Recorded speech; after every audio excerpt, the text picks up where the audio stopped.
Hi everyone, and welcome to my channel.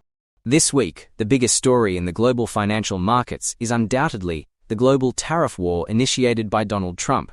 As of April 10th, Australia time, the trade war has escalated into a direct showdown between China and the United States. From an economic standpoint, there's little doubt that China is more likely to suffer in this battle, especially ordinary citizens, who are expected to be hit the hardest.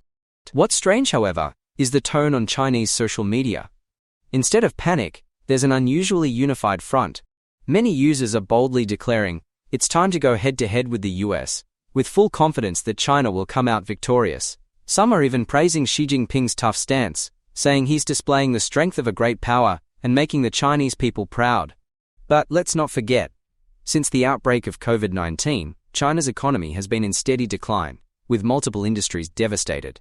And fundamentally, these problems are closely tied to Xi Jinping's policies. In fact, for years, even under the tightest censorship, Chinese social media has been full of sarcasm and criticism toward him. So why are so many people suddenly rallying behind Xi now? Let's dig into the reasons. Voices that have been silenced. If you've seen my previous breakdown on TikTok, you'll know that comment censorship is standard practice on Chinese social media. This is where a big chunk of China's stability maintenance funding goes. Most comments that contradict the official narrative are hidden as visible only to yourself, and many major influencers simply block any comment containing sensitive keywords. So the seemingly unanimous support for Xi on social media? It's likely not genuine. The dissenting voices are simply being filtered out. Nationalism and indoctrination, a dangerous mix. Many Chinese joke, why are things made in China cheaper overseas? Few realize it's because the government imposes high tariffs on imported goods, causing everyday items like baby formula or luxury products to cost far more domestically than abroad. Ironically, Trump's trade war, while designed to benefit the US, actually pushed China to lower these tariffs, a move that could have helped Chinese consumers.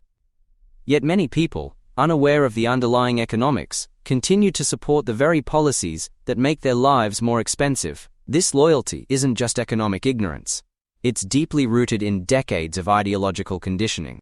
From childhood, Chinese citizens are taught to see the West, especially the US and Japan, as enemies. Slogans like "Down with American hegemony" have been recycled since the 1950s, and under Xi Jinping, this nationalist messaging has only intensified. Painting foreign powers as threats helps the government shift blame for internal issues and consolidate control.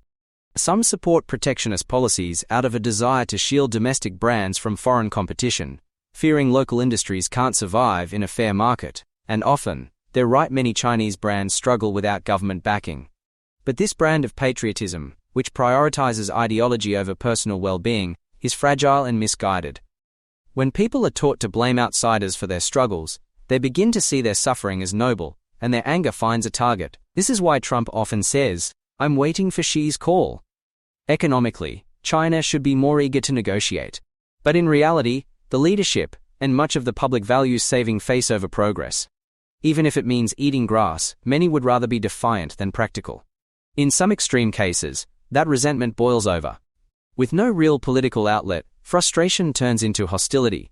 And tragically, there have already been hate crimes in China targeting foreigners, fueled by years of hate-based indoctrination.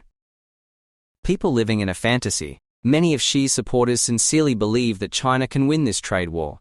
And that belief is key. They say Chinese people are resilient and willing to suffer. That's true.